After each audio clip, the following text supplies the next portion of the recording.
Ya, shalom.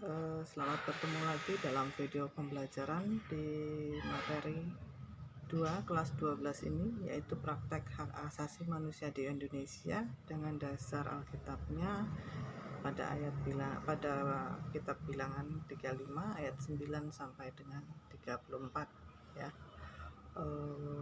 Pada saat ini kita mau belajar apa itu tentang hak asasi. Ya, hak asasi itu adalah pemberian atau anugerah daripada Allah sendiri, ya, dimana hak asasi itu memiliki kedaulatan Allah yang universal, artinya bahwa yang berdaulat, yang berkuasa atas segala sesuatu adalah Allah, ya. Jadi jika ada seseorang atau lembaga atau kelompok, ya, bahkan penguasa sekalipun yang melanggar HAM, maka sesungguhnya ia telah melakukan pelanggaran terhadap Allah sendiri, ya, dimana tentang HAM itu sudah ditetapkan bersama, ya, di dalam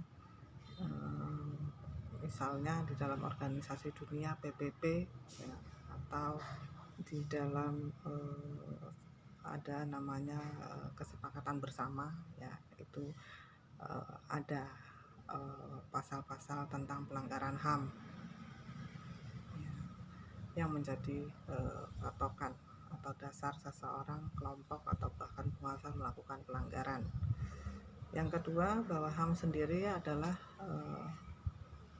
citra Allah pada diri manusia.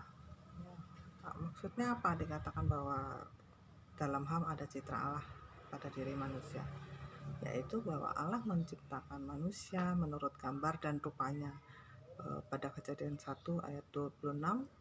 Kemudian bahwa di dalam diri manusia itu memantulkan atau menggambarkan citra Allah melalui kehidupan setiap manusia. Bisa dilihat dari kualitas rasional, ya, atau cara berpikir, dari kualitas moral, kemudian dari kualitas spiritual. Itulah yang dapat membedakan manusia dengan ciptaan Allah lainnya. Kalau ciptaan Allah lainnya, kita tidak bisa mengukur kualitas rasional, moral, atau spiritualnya. Hanya pada manusia sebagai ciptaan Allah lah yang paling mulia. Maka HAM itu hanya dimiliki oleh yang namanya manusia, ya.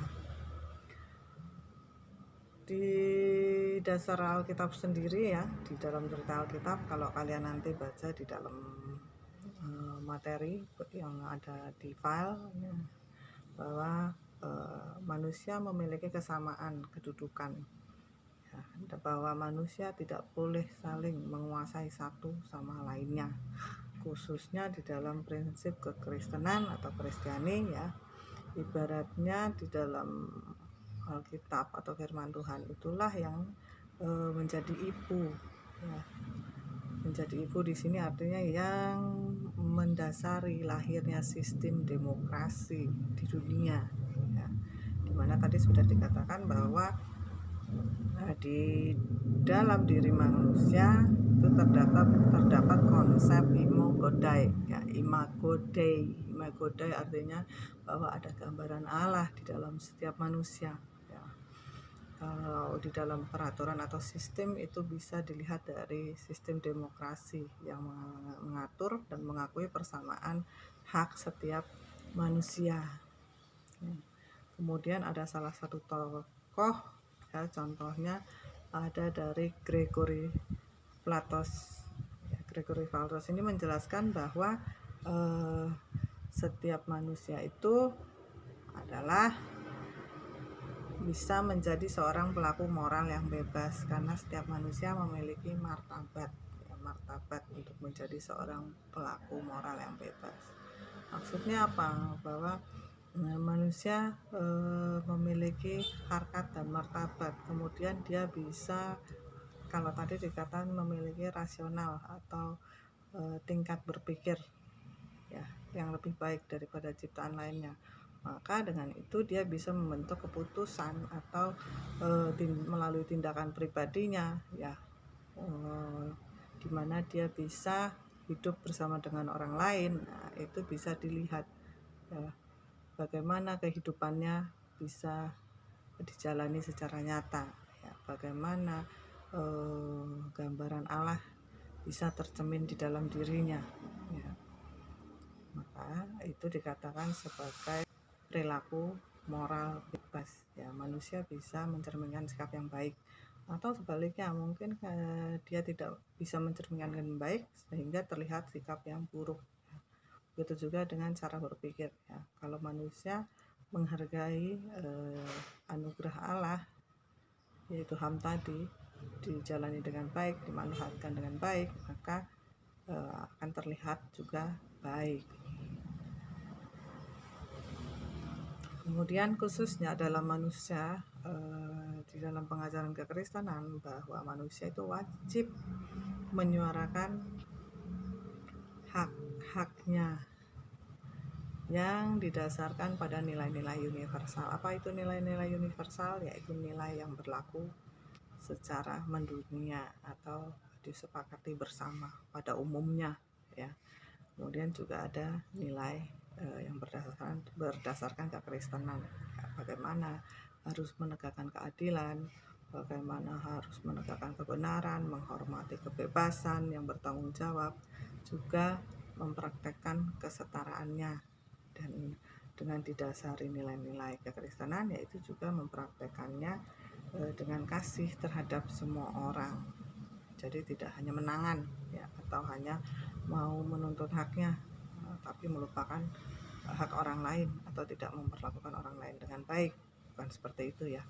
Sekalipun maksudnya di sini hak itu adalah anugerah Allah, artinya bahwa setiap manusia juga harus menghargai hak-hak orang lain, ya. Dapat melakukan kebebasannya dengan bertanggung jawab, ya, tetapi tanpa melupakan kewajibannya terhadap Tuhan maupun kepada orang lain, ya. Nah, yang menjadi pertanyaan di sini adalah, sudahkah hak asasi manusia atau HAM terlaksana di Indonesia? Khususnya apakah sudah berjalan dengan baik? Nah, itu nanti kalian sendiri yang akan bisa menjawabnya setelah membaca, memahami, ya, materi yang sudah ada nanti, ya. Kemudian melalui video pembelajaran ini, ya, ini sebagai pengantar bagaimana nanti kalian berproses untuk memahami materi tentang HAM ini, khususnya di Indonesia, apakah sudah diterapkan atau terlaksana dengan baik. Nah, silakan kalian menjawab melalui tugas yang ada, baik tugas sikap, sosial maupun keterampilan, ya, pengetahuan yang sudah ada. Nanti silakan kalian kerjakan dan kalian jawab sebaik mungkin. Harapannya materi ini dapat kalian pahami dengan baik, ya. Kemudian kalian bisa menerapkannya di dalam kehidupan sehari-hari sebagai orang percaya, ya.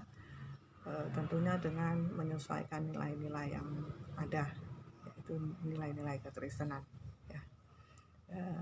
Ibu akhiri di sini video pembelajaran ini untuk materi kedua. Selamat berproses, semoga menghasilkan perubahan yang baik. Terima kasih, Tuhan Yesus memberkati.